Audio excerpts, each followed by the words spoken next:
I think that it's similar to the same reason that people become volunteer firefighters. They want to do something to help other people.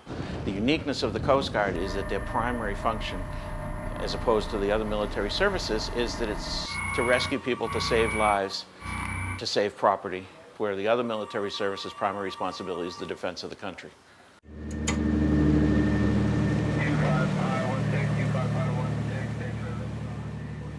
The crews are very close. They train together, they work together, they're assigned together. When they're on duty, they're all on duty together.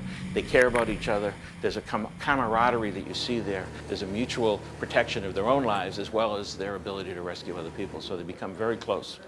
And oftentimes we see the crew more than we see our families. So they're sort of our families away from home.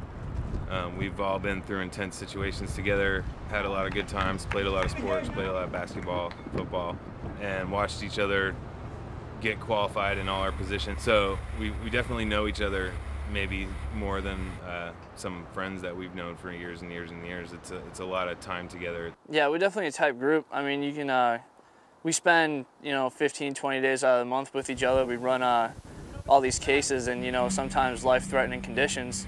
And you grow to trust and respect the people you work with, and you kind of just bond with each other. This station particularly, I'm not sure I'd work at another station. As a volunteer, I have my choice. But this station is a very active station. It has a very interesting area to work in that includes part of the bay and then offshore. It has a significant caseload, which means a lot of activity. And I really like the people here too. That's a big reason why I do it. I've been to a couple other units besides this, and this is by far, I feel like I'm in the real Coast Guard. As people say, oh, you need to go to the real Coast Guard. I feel like this is the real Coast Guard. I joined the Coast Guard mainly to have something I couldn't walk away from, have a job that would hold me for 4 years at the time, and became good at it.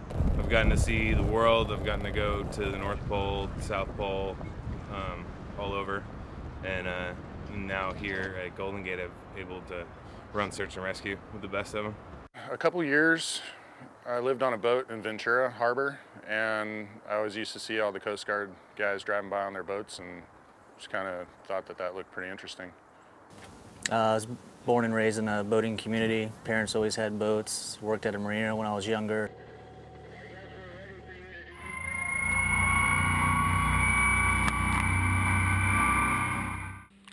There's a coxswain who's going to be in charge of the boat, who's driving the boat most of the time.